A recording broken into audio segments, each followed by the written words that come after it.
Hello, welcome to Research Storyteller, the go-to source to help you become the go-to source for your community. My name is Kelly Kent. I'm an occupational therapist, educator, researcher and writer based in Perth, Australia, and today's story is about writing interventions for individuals with autism. It's a research synthesis that was written by Amy Accardo, Elizabeth Finnegan, S.J. Kuda and Esther Baumgardner, and it was recently published in the Journal of Autism and Developmental Disorders. I'd really encourage you to go and read it. All of the words you see in the slides following are theirs. I've just curated it for us in a nice quick 5-minute CPD video. So a lot of us working with people with autism will know that written communication is an area that they have difficulties with. In comparison to their typically developing peers, they tend to write less, exhibit more spelling errors, and write less structured compositions, which obviously is going to affect academic outcomes. But written expression can also be an indication that there may be differences in theory of mind, executive functioning, fine motor, and/or speech and language skills. Another consideration which is important for individuals with autism, and it's not just those academic outcomes or career opportunities, it's also around socialization and self-actualization.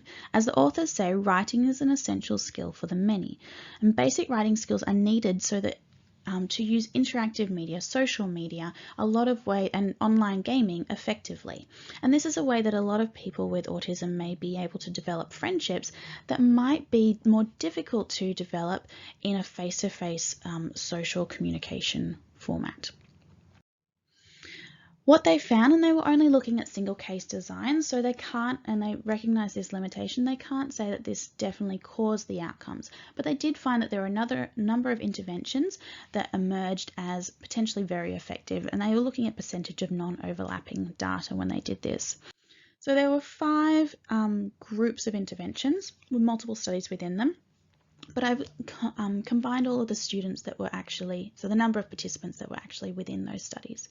There was self-regulated strategy development with 15 students, a package of constant time delay, response prompting and sentence frames on sentence writing, only 2 students there.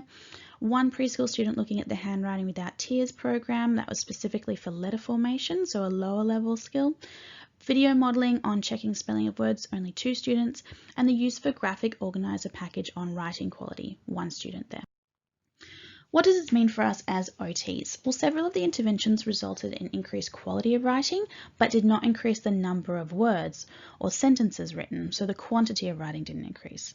Similarly, when they did increase the quantity of writing, the number of words written, that didn't coincide with writing quality. So I think that means that we need to be really clear in how we're writing our goals and how we're communicating that in meetings with teachers and parents, so that we're tailoring the intervention and the goals and the expectations from those interested parties as well to whether it's going to be quality or quantity. Another important writing found that a range of interventions and intervention components were going to be potentially effective, but when we package it together, that's going to be even better to be able to tailor it to the individual needs, but it makes it more difficult to identify what the active ingredient is. So again, taking an individualized approach to the intervention is going to be most helpful. Strategies that are potentially coming from an ABA approach, so that constant time delay combined with strategies focusing on developing the quantity and or the quality of writing, provide structure and predictability of interventions, which is going to be helpful not just for the person with autism, but for if you're going to be doing any home programs with the parents or school programs with the teachers, something that they can also draw upon.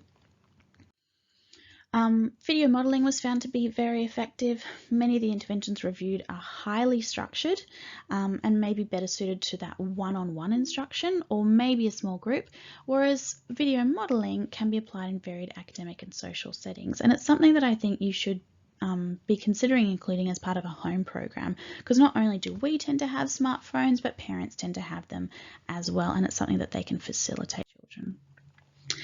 With the finding that effective instruction in writing for individuals with autism is complex and requires the combination of multiple strategies, I think this is important when you're working with a team of people, that you're looking at your fidelity across how you're implementing that. So is everyone being consistent when they're actually implementing it, and how do we report that to people? And that goes not just for other therapists, but also for teachers and parents.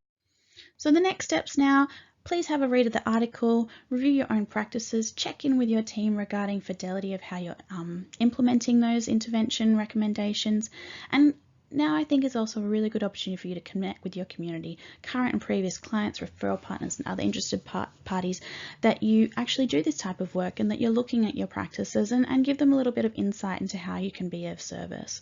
Share on social media, let your referral partners know that you do this type of work. If you do have any thoughts as to how you might be wanting to do that and you're a bit stuck, please get in touch, send me a DM or an email, and I'd love to help you with a plan to help you share more in your community. Before you go, it'd be great if you could follow along either on Instagram or Facebook. I'm Mama's Writing on Instagram and Research Storyteller page on Facebook, and that's where you can find for more bite-sized curated pieces of CPD in your inbox if you join our email list as well. That's the article, and thanks very much for your time.